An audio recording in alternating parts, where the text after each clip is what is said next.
Boa noite, pessoal. Sejam todos bem-vindos e bem-vindas a mais um encontro aqui no Centro Educacional Integrado Padre Santi Capriotti Sei Campinas, que nos recebe em mais um programa do Devaneios no Café.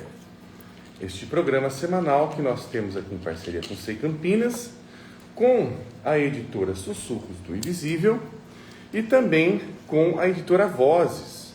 Voltamos aí também com a parceria com a editora Vozes, tá? Então, antes de apresentar aí o nosso tema, o nosso programa, eu faço também uma recomendação de um livro da Vozes hoje, muito interessante, muito importante, tá? Que este livro aqui, ó, esse é um lançamento da Vozes, é um livro do Jung, é um livro, na verdade, é da Aniela Yafé, com Jung, que é o Vislumbres da Vida e do Pensamento de Carl Gustav Jung, de Aniela Yafé, a partir das conversas com Jung, C.G. Jung. Este livro ele é interessante, tá, pessoal? Já vi que tem um pessoal chegando, já vou dar boa noite. Por quê? Este livro aqui nada mais é também do que a compilação dos relatos do livro que se tornou um best-seller, o Memória, Sonhos e Reflexões. Porém, o Memória, Sonhos e Reflexões é um livro que foi censurado. Ele foi censurado na época do lançamento dele, pela própria família do Jung, por N motivos e tudo mais, com aí um grande trabalho, aí com um esforço, inclusive, esqueci o nome do instituto agora, mas se eu não me engano ele é ligado ao Sonuchano Dasan. Esqueci o nome dele agora. Mas com esse esforço foi recuperada essas partes censuradas e agora a Vozes traz essas partes recuperadas do Memória, Sonhos e Reflexões neste livro aqui. Então, isso aqui é a parte que, digamos assim, foi tirada do Memória, Sonhos e Reflexões. Eu acho muito interessante, tá? Até aqui eu vou ler a contracapa, que olha que interessante que torna aqui, ó. Esta obra convida o leitor a mergulhar no pensamento de Carl Gustav Jung a partir de um ângulo singular, que é a escuta atenta à interpretação sensível de Aniela Yafé. Mais do que registrar conceitos, a obra revela a vitalidade das ideias junguianas em diálogo com as questões humanas universais, que permanecem atuais e provocativas. Em tempos de busca por sentido e compreensão da complexidade psíquica, este texto se torna um companheiro indispensável, capaz de aproximar o leitor da profundidade e da humanidade de próprio Jung.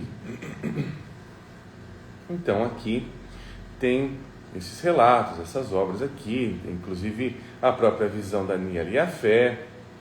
É bem interessante, tá? Essa é a minha recomendação desta semana das obras recentes publicadas pela editora Vozes, tá? É um livro, tá com um precinho um pouco salgado, mas quem utilizar ali o cupom de desconto, o ANDI Vozes, se não me engano é o nome do cupom, tem um desconto melhor no site da Vozes. Eu publiquei esse cupom não faz muito tempo, está ali na página com uma publicação verde. Então, quem tiver interesse, tem esta obra aqui, muito interessante. E vai seguir aí, por várias semanas, eu apresentando lançamentos da editora Vozes. São vários lançamentos bons que eu vou estar recomendando aqui.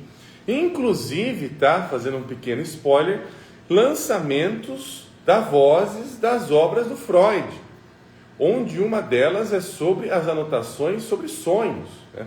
sobre a formulação da teoria de Freud sobre sonhos. Então ali é como se estivesse vendo as costuras da obra freudiana sobre a interpretação dos sonhos. O pessoal chegando aqui, boa noite para Valéria, Valde Andrade, boa noite, Valéria. Seja bem-vinda aqui ao Devaneios, deixa eu ver mais quem está chegando. Boa noite para Flá Regina, boa noite, Flá Regina, pessoal aqui que nos acompanha sempre no Devaneios.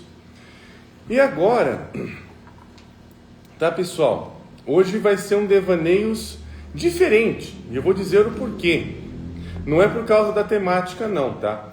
A temática a gente já falou sobre ela de uma forma ou de outra, mas a escolha da temática foi diferente. Por quê?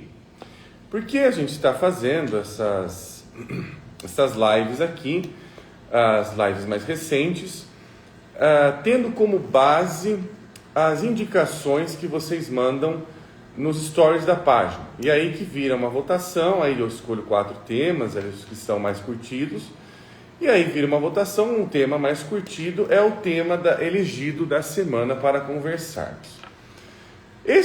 O tema desta semana, que foi o mais elegido, foi o tema da neurose e da histeria em tempos atuais. Foi esta a sugestão aí de uma seguidora e que foi a ganhadora.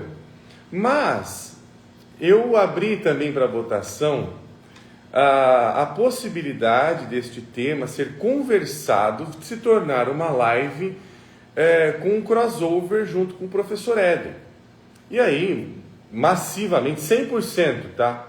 100% da votação, até o momento em que eu vi agora, que era, antes de entrar na live era 7,5, 7,6, a live estava em 100%, todo mundo votando para a live acontecer junto com o professor Éder, que é o nosso querido amigo psiquiatra que está sempre conosco, né? Professor, muito consagrado em Juiz de Fora, que sempre está aqui conosco, que foi o nosso convidado da semana passada, e eu imaginei deste tema ter uma conversa com ele, principalmente por ele ser um grande pesquisador sobre as obras freudianas, ele é um exímio pesquisador, então eu pensei em fazer esta live com ele e foi o mais votado. Por ele não poder estar aqui, pelo motivo dele não poder estar aqui hoje, eu pensei em suspender este tema, ele vai acontecer, tá? Ele vai ser um tema do Devaneios, mas não hoje, por conta da impossibilidade do professor Éder estar aqui hoje conosco, tá? Mas na próxima live, que eu já inclusive estou conversando com o professor Éder e tudo mais, mas assim que ele estiver disponível, a nossa live com ele será sobre este tema, sobre a neurose e a histeria nos tempos atuais. Então esta live vai acontecer com certeza, só que não hoje, pois eu acho que ela será muito melhor acolhida desta forma, até mesmo vocês escolheram que ela fosse assim. Então, a gente vai suspender hoje o primeiro tema que foi elegido e, pela ordem dos resultados, eu elegi então o segundo tema para tratarmos e conversarmos hoje aqui. Espera aí que tem mais gente chegando, deixa eu ver quem está chegando aqui. Enila, boa noite, Enila, seja muito bem-vinda. Aqui também nos Devaneios. Então hoje vai ser a primeira vez que o segundo tema mais votado é o que vai ser elegido aqui por conta deste fator, tá? Aqui eu estou apresentando o motivo. E o segundo tema que foi... deixa eu só encostar um pouco aqui. Pronto. E o segundo tema que foi escolhido como o mais interessante a se conversar aqui no Devaneios foi o tema necessidade ou satisfação do desejo. Este foi o segundo tema mais votado. E este será então hoje o nosso tema, tá? Hoje nós vamos devanear um pouco sobre isso. O tema que foi sugerido, ele traz essa questão de dualidade, tá? Satisfação do desejo ou necessidade. Bom, vamos lá, vamos imaginar juntos aí um pouquinho, tá? Eu queria, antes de chegar no tema, mas tem a ver com o tema, deixa eu ver mais quem está aqui, Silvia Nóbrega, boa noite, Silvia. Bem-vinda aqui ao Devaneio, seja muito bem-vinda. Esteja aí se sentindo em casa aqui conosco. Então, antes da gente entrar propriamente dito no tema, eu acho importante, tá, nós refletirmos sobre a pergunta disparadora do nosso tema, que é a pergunta de ou isso ou aquilo, né? Satisfação do desejo ou necessidade. Essa pergunta, ela tem como uma... É que assim, ela não é só isso, mas por conta das raízes do nosso pensamento contemporâneo, do nosso pensamento ocidental, a grande parte da forma cuja qual nós pensamos, nós imaginamos as coisas, vem proveniente desse lugar que eu vou falar agora. Bom, nós já fizemos aqui diversos encontros, muitos encontros, tem aí gravados esses encontros tanto no Instagram quanto no Spotify. Inclusive o Spotify dessa semana ainda não saiu, vai sair provavelmente ou hoje de noite ou amanhã, tá? Está um pouquinho atrasado o Spotify para quem acompanha. E no YouTube, nós já fizemos vários temas envolvendo mitologia e poesia. São vários diversos temas e ambas as perspectivas, tanto mitológica, mitopoética também a gente pode colocar, mitológica e poética, elas trazem consigo um viés de que duas ou mais coisas se apresentam juntas. Isso não é nenhuma novidade para quem acompanha o Devaneios, para quem estuda mitologia e tudo mais, pois a mitologia, principalmente, se debruça nas sociedades, nas maneiras de se relacionar com o mundo e com as potencialidades e mistérios do mundo, através de perspectivas politeístas, né? Polivalentes, policentradas, vários centros também. Este sufixo poli, ele é envolvente, ele envolve mais coisas acontecendo ao mesmo tempo. Não é uma ou... Aqui eu não enxergo direito. Tá.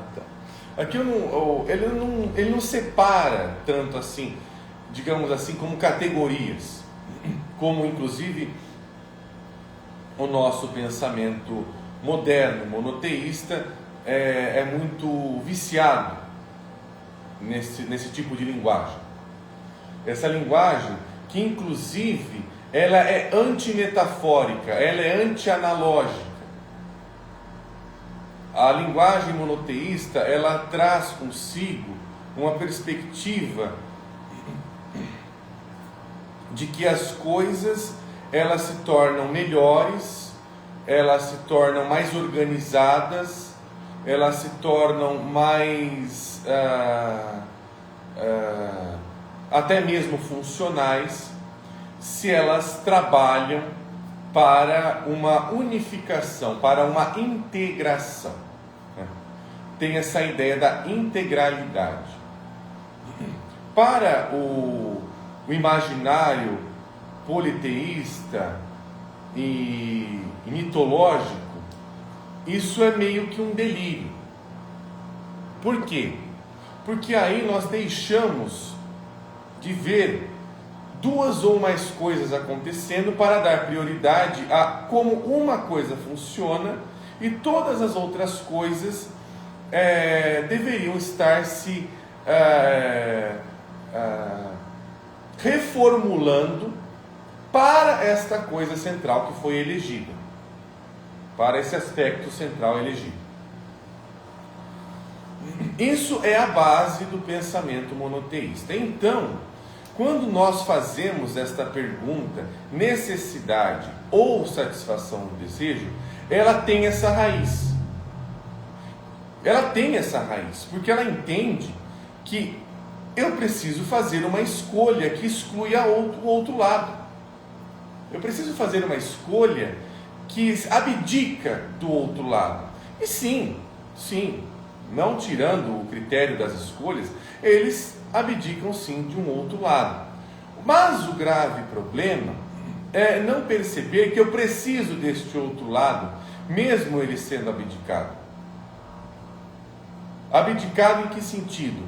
Bom, eu posso estar fazendo uma escolha que priorize determinado lado agora, mas isso não significa que eu estou matando o outro. Se eu entender por A mais B que eu estou eliminando completamente este outro lado, seja agora pegando a nossa temática, ou o lado do desejo, ou o lado da necessidade, o que acontece é que ambos adoecem. Ambos adoecem. Se eu fosse falar numa linguagem mais junguiana, até um pouco mais feia, por assim se dizer também, porque ela é um pouco conceitual demais, e eu tento escapar um pouco desse lado, nós estamos falando, tanto na posição do desejo, enquanto na posição da necessidade, de algo arquetípico chamado ânimos e ânimo. A necessidade sendo mais voltada ao ânimos e o desejo mais voltado para a ânima. Pois, aqui eu não vou aprofundar muito nisso, tal. Um dia a gente pode até fazer uma live sobre ânimos e ânimo aí, tal. Mas eu não vou me aprofundar muito nessa temática. Porém, tendo a perspectiva de ânimos como sendo uma perspectiva mais espiritualizada, mais verticalizada, mas rumando o que está acima também, indo para cima, mas com um objetivo, com uma perspectiva mais direcionada, buscando consciência. Esta é a perspectiva do ânimos. Enquanto a ânima, ela vai buscar um outro caminho, fora dos planos. Ela vai buscar fazer caminhos mais circulares, de aprofundamento, buscando neste aprofundamento beleza, que envolve inclusive a característica do desejo, tá? Então, partindo do ponto que nós estamos buscando aqui, sempre nos nossos devaneios, uma psicologia mais animada, uma psicologia que busque beleza e profundidade, a pergunta de hoje, que inicia as nossas reflexões, necessidade ou satisfação do desejo, fica ainda mais complexa se refazermos ela no sentido de necessidade e satisfação do desejo. É possível que elas se coincidam, que elas se cruzem, que elas se inseminem, que elas levem uma a outra? É possível haver uma coisa dando base para outra, sem que isso distorça o que a outra é? Ou seja, não é transformar ânimos em ânima, ânimo em ânimo e tudo mais, mas é exatamente manter ambos atuantes, necessidade e desejo, e não buscando, inclusive, uma posição de equilíbrio, mas talvez uma perspectiva de harmonia entre eles. É possível uma harmonia entre necessidade e satisfação do desejo? Será que é possível satisfazer o desejo? Até de se fazer essa pergunta, será que o desejo está buscando aquilo que a necessidade busca? Será que a satisfação, aí vou fazendo várias perguntas para refletirmos. Será que a satisfação é uma preocupação do desejo ou da necessidade? Eu não sei. Aí eu acho que cabe o ou, tá? Aí, apesar de ele ser um pouco binário, dualista, e a gente está tentando evitar um pouco esse lado, mas esta palavra, este adjetivo, ou esse adjetivar que traz a satisfação, de quem ela pertence, a quem ela pertence. Então são perguntas aí para refletirmos. Para quem conhece aí os devaneios, a gente está buscando mais reflexões do que respostas prontas. E eu vou trazer aqui, deixa eu só achar. Eu trouxe uma leitura para conversarmos melhor com estas posições. Se eu vou achar ela ou não é outro patamar. Se eu não achar ela, a gente vai para um outro caminho. Deixa eu ver aqui. Deixa eu ver algumas coisas aqui. Deixa eu ver para onde eu vou.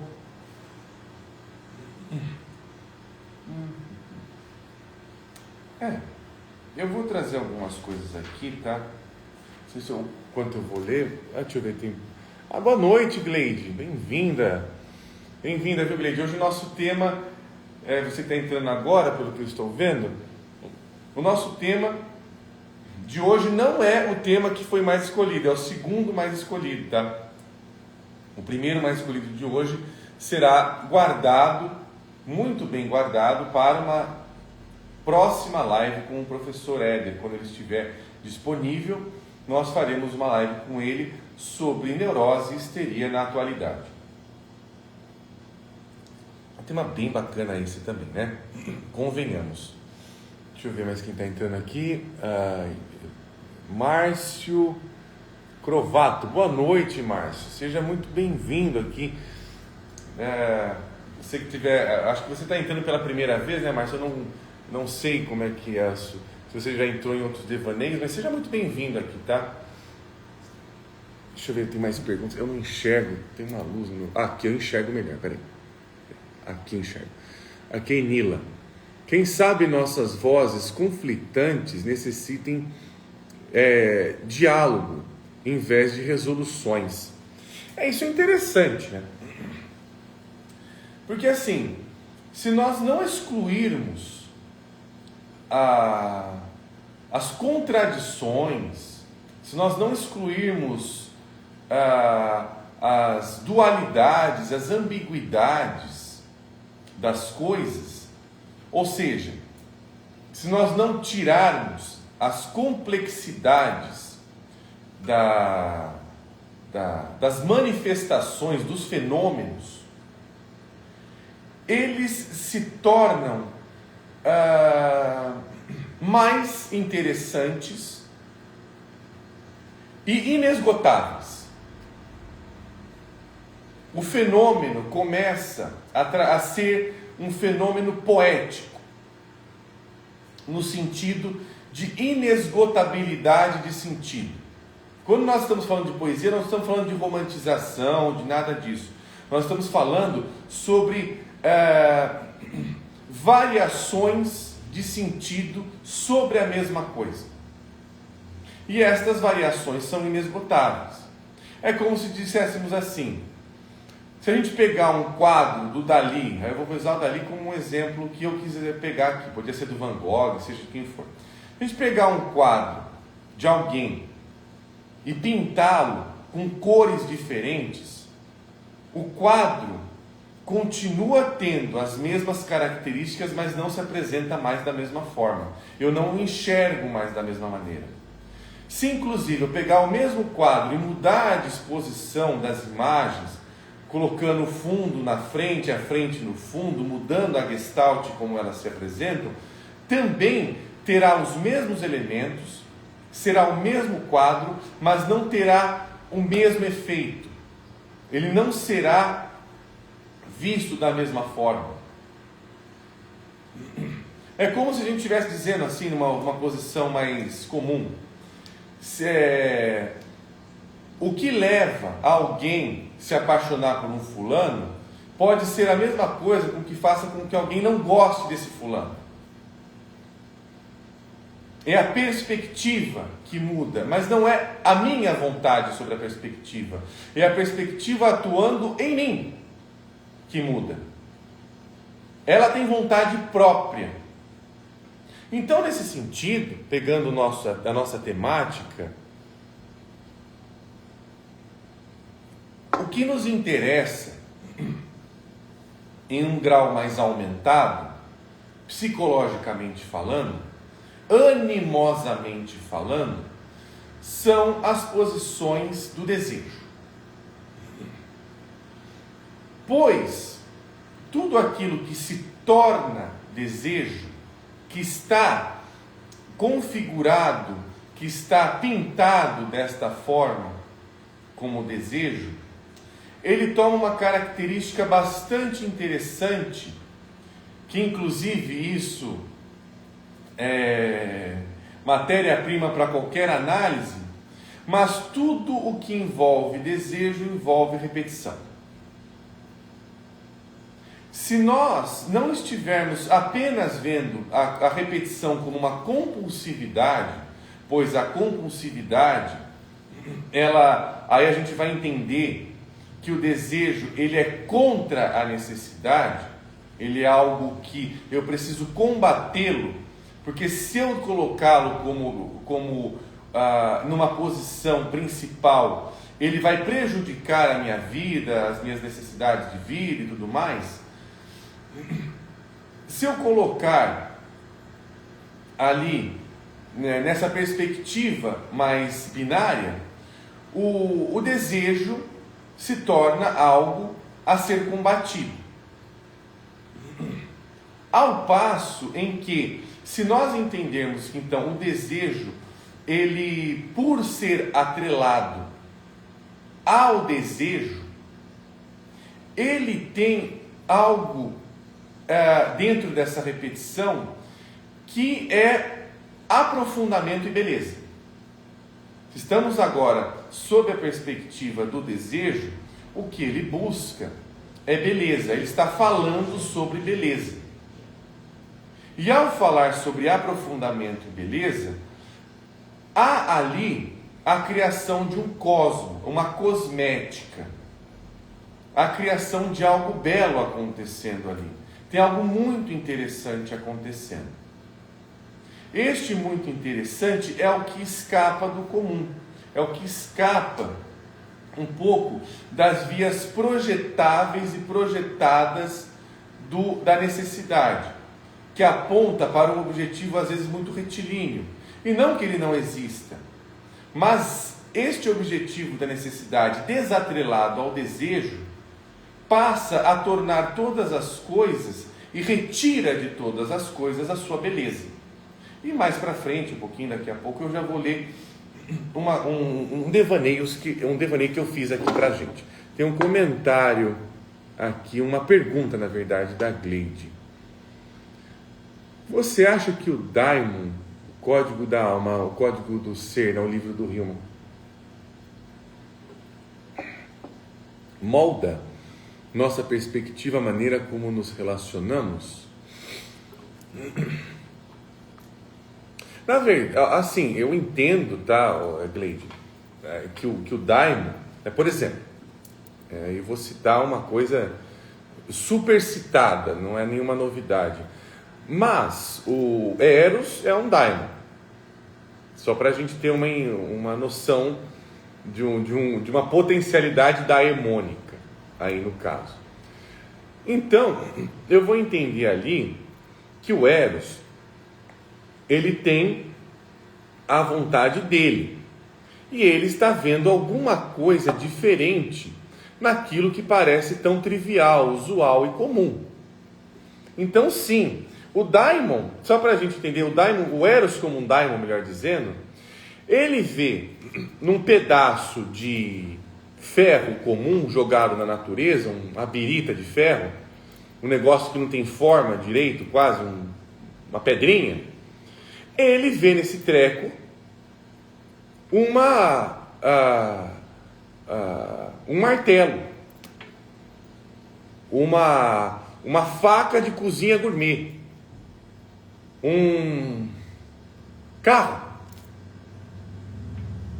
Mas como? É que absurdo imaginar um negócio desse. É como se a gente estivesse falando o seguinte, é como se a gente estivesse dizendo assim, que ali há um desejo intrínseco ao próprio ferro de ser transformado, e que apenas alguma coisa muito disruptiva, que inclusive é irmã do caos, o caos como sendo essa maneira de reorganizar as coisas, bagunça para que elas tenham uma outra forma do que aquela que foi dada,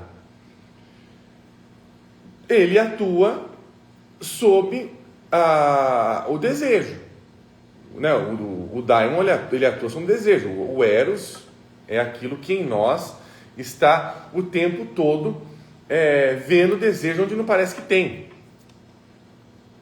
E aqui a gente está vendo aqui que o mais interessante é que o desejo ele aparece bem circulado aonde há repetição. Ou seja, o que é repetição nesse sentido? Se a gente até for pegar pelo sentido freudiano, repetição é aquilo que escapa à consciência, não me obedece, tem um funcionamento próprio, tem um destino ou um desejo próprio. Enquanto eu não o atendo, ele é teimoso. Inclusive, uma das retratações do daimon é um cupido, que é uma criancinha com asinha que fica atirando flecha para tudo quanto é lado. Então ela não obedece nada nem ninguém, a não ser as próprias vontades ali. Ela vai atirando para tudo quanto é lado e vamos ver no que isso vai dar depois. Quando surgir um negócio interessante aí, a gente vê. Mas ele fica atirando para tudo quanto é lado.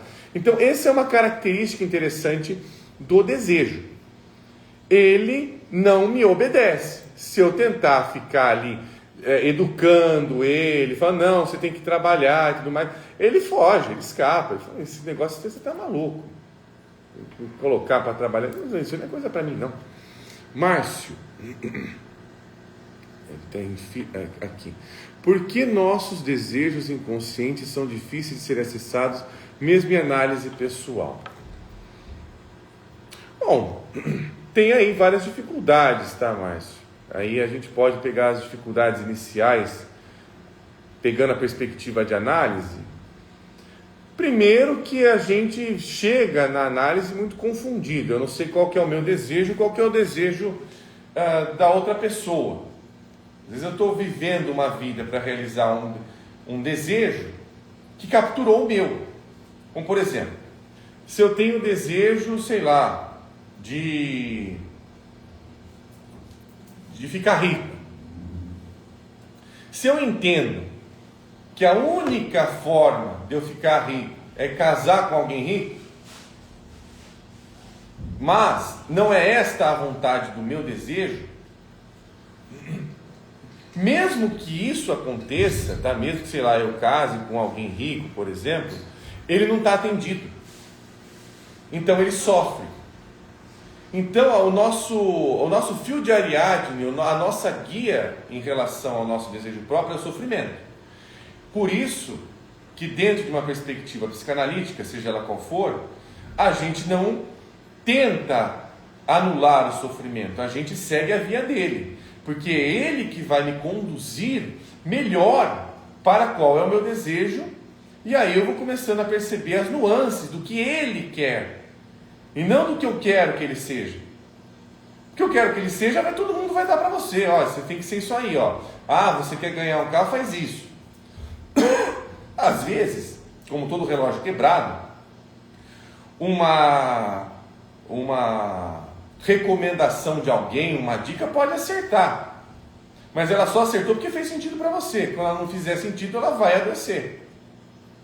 Quando ela não fizer, digamos assim, ela não sincronizar com você de alguma forma, ela fala, não é nem isso, tá? E obviamente, que se a gente está falando da posição de desejo, ele não se...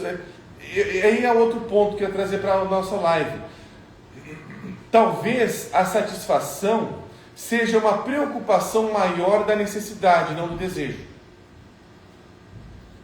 Porque o desejo, como existência de tal, é de continuar. O desejo do fogo, como diria o Bachelard, é de continuar pegando. É de continuar sendo alimentado. Então, eu vou achar outras maneiras de alimentá-lo. A partir do momento que eu conseguir achar uma maneira que corresponda a esse desejo, ele muda. Um desejo atendido não morre, ele muda. Esse é um ponto. É um ponto muito interessante. Então a gente vê essas metamorfoses acontecendo quando a gente se aproxima mais da maneira que o desejo quer se realizar, quer se constituir, quer pegar. Que é Tatiana Moraes. Boa noite, Tatiana, seja bem-vinda. Eu não sei se respondi muito bem a sua pergunta, Marcos. É Marcos ou Márcio? Deixa eu ver. É Márcio, desculpa, Márcio. Mas fica aí, tá? Fique à vontade para comentar. E bom, a gente já está quase indo para o nosso fim, mas eu queria também trazer uma reflexão minha que eu anotei antes de sair de casa, como também uma forma de nos guiarmos sobre essas posições. Porque a gente está acostumado, trazendo ao nosso início da live, a ver essas duas posições muito separadas, tá? Elas são posições diferentes. Aqui o Márcio, muito bom, obrigado. Imagina, Márcio, se tiver alguma dúvida aí, se eu tiver alguma outra coisa que você queira comentar, fique à vontade. A gente está muito acostumado a ver essas duas posições muito separadas. Se a gente vai complexificar o negócio e juntar desejo e necessidade acontecendo concomitantemente, um ponto principal é de ver o seguinte: o que acontece conosco quando desejo e necessidade estão muito separados. E pegando uma perspectiva politeísta, de forças diversas se interagindo, se intercomunicando, tudo aquilo que busca uma relação e não a tem, está adoecido. Então, a gente segue a guia do patológico também para encontrar a alma. Então eu escrevi aqui: o desejo sem a necessidade torna-se apenas um sonho distante, algo apenas apreciativo. Todavia, a necessidade sem desejo vira algo mecânico, sem alma, uma resposta dada por uma inteligência artificial, que enxerga tudo apenas como mais uma tarefa a ser respondida. Nós estamos vivendo isso, tá? Eu trouxe essa pequena reflexão, pois nós estamos vivendo numa era onde o contato com a percepção da atuação dos nossos desejos está escassa. A gente tem comentado em diversas e diversas lives aqui o quanto nós perdemos tanto o contato com os nossos desejos que hoje eles estão sendo entregues como uma necessidade, como se fosse uma necessidade, inclusive gerada artificialmente, gerada virtualmente, por um mecanismo, por uma máquina, por um aplicativo que lê interesses de uma forma mecânica, entrega de acordo com a sua... ele mede. O que é interessante do algoritmo hoje, tá? Talvez ele até mude. O algoritmo sempre está mudando, de alguma forma. Mas como é que o algoritmo, ele identifica que algo está sendo interessante para você? Você não precisa, apesar de ter essas recomendações, você gosta desse conteúdo, aí aparece um joinha e um xizinho. Não quero mais esse tipo de conteúdo, tudo mais. Ele não precisa disso. Isso daí é só, digamos assim, para fazer o double check ali no negócio. Mas ele não precisa. A plataforma, o aplicativo, ele lê seu interesse da quantidade de tempo que você consome determinado tipo de vídeo. Se você consome determinado tipo de vídeo que fala sobre esporte, inclusive os algoritmos eles se tornam tão complexos, eles vão dividindo em diversas categorias. Não é só falar sobre esporte, é para falar sobre esporte que arremeta da Copa do Mundo sobre jogador X. E ele vai entregando tudo o que vai falando daquilo. E as pessoas não são idiotas. A gente vai vendo aí, tem muita gente que pega e começa a postar determinados conteúdos porque é os que estão mais em alta dentro da leitura do algoritmo. É como se estivesse dizendo o seguinte: eu preciso adaptar o meu conteúdo para que ele seja mais visto, mais apreciado. Só que essa adaptação de conteúdo não reflete sobre... Por exemplo, se eu não colocar o meu desejo aqui para conversar com vocês, eu vou só pegar um livro ou alguma coisa do tipo, mas utilizando ele como algo que eu imagino que vá me dar engajamento. A proposta aqui do Devaneios não é essa. Não é de engajar, de ter, sei lá, tantas X mil curtidas. A proposta aqui é outra. É de se tornar um lugar onde a gente saia de tantas propostas que falam exaustivamente e até trazem uma tentativa alucinada de transformar o desejo em necessidade, de transformar do tipo... Tem até esses dias, né, um colega meu me falou, eu não conhecia isso. Ele falou que tem algumas trends aí de Instagram que está falando assim: transforme o seu hobby em trabalho. Mas olha só, olha que perspicácia da nossa sociedade patriarcal monoteísta. Quando ela diz assim, transforme o seu trabalho, o seu hobby em trabalho, ela não está dizendo trabalhe com o que você goste. Ela está dizendo, na verdade, é o seguinte: use do seu tempo ocioso, do seu tempo que você não está produzindo nada, que você não está ganhando nada com isso, em algo que você ganhe. Filie-se ao nosso partido. Filie-se ao nosso partido, onde você vai ter aqui uma rentabilidade. Você não precisa só ficar fazendo que desperdício de tempo e de dinheiro. Imagina. Seja rentável. Você quer ser um artista? Seja um artista como Picasso, que soube vender as suas obras em vida e se tornou rico e famoso. Não seja como um Van Gogh, que ficou maluco, pirado, cortou a própria orelha, surtou e morreu pobre. E só depois de muitos anos a sua obra foi valorizada. Não, valorize ela agora. A ideia não é de prosperidade? Mas aí eu pergunto, será que o Van Gogh faria as obras que ele fez do jeito que ele fez, da maneira que ele fez, se ele tivesse só preocupado em vender quadro? Não digo que ele não tivesse preocupado em vender quadro, mas se ele tivesse só preocupado em vender quadro?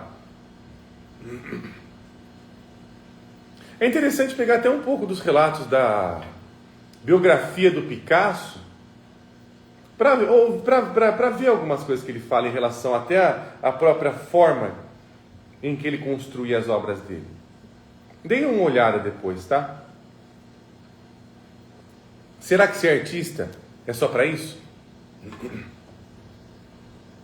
Então, a gente já está chegando no nosso final de live, pegando aí a deixa, chegando da deixa do desejo, da necessidade, eu convido a todos e todas vocês, eu estou já fazendo a apresentação, né, que mês que vem, em agosto, eu vou iniciar um grupo de estudos, num valor bem acessível, ao meu ver, tá? Sobre ateliê de imagens. É um grupo de estudos introdutório sobre psicologia arquetípica, mas de uma maneira diferente, tá? Uma maneira que a gente vai... A proposta ali é de deixar com que a imagem nos guie mesmo. Ela que vai ser o nosso guia, ela que vai nos transportar. Então, faço o convite para quem quiser se juntar ali ao grupo, que vai começar dia 10 de agosto, tá? Reiterando a data de início, que vai ter um encontro quinzenal, começando no dia 10, depois eu acho que o segundo vai ser no dia 31 de agosto, aonde esses encontros nós vamos buscar proximidade com a linguagem e com a maneira de que a imagem se apresente, e principalmente de uma forma mais bela. A imagem como sendo não só um atributo visual, tá? Mas como sendo aquilo do que a psique se comunica, do que ela é formada, de como ela se apresenta, né? A imagem nos apresenta a psique. Então a intenção ali é de um aprofundamento com as próprias mãos, né? Então vai ter esse ateliê mesmo, vai ser para ser um ateliê mesmo, tá? É algo para colocar na prática, para sentir na pele. E aí eu vou apresentando mais essa proposta, mas faço o convite aí a todos e todas vocês, tá? Tem um comentário aqui da Enila, aqui. Enila, grata por esses devaneios que aquecem a alma, estou aqui alimentando o fogo do fogão a lenha e também o fogo do desejo, vendo o invisível no visível juntos aqui. Eu agradeço, viu, Enila? A gente está sempre tendo esses encontros aqui no Devaneios do Café, alimentando o nosso desejo, que o nosso desejo seja sempre inseminado e que ele se torne uma necessidade também, a necessidade de desejar, o desejo de ter algo, ou melhor, o desejo de ser tomado por algo que me anime, melhor dizendo até. Bom, pessoal, esse foi nosso pequeno devaneios de hoje, né? Só fui pincelando um pouco, é um tema bastante complexo, mas muito interessante mesmo. Vamos fazer o outro tema mais para frente, eu vou avisando as datas aí e tudo mais. Fica o convite também para quem quiser participar aí do nosso grupo. E nos vemos aí na semana que vem, tá, pessoal? Aqui a Gleide, leiam Do Desejo, de Hilda Ricci. Ótima recomendação, viu, Gleide? Eu também recomendo um livro, tá? Para quem quer se aprofundar mais no tema. A Dupla Chama. A Dupla Chama. Ai, fugiu agora o nome do autor agora. Espera aí que eu vou lembrar. Lembrei. A Dupla Chama, de Otávio Paz, tá? O escritor mexicano Otávio Paz. É um livro também que eu recomendo para quem quiser se aprofundar mais neste tema, tá? Então, muito obrigado a todos e todas vocês. E nos vemos aí na semana que vem, no próximo Devaneios, tá, pessoal? Um forte abraço e até lá. Tchau, tchau.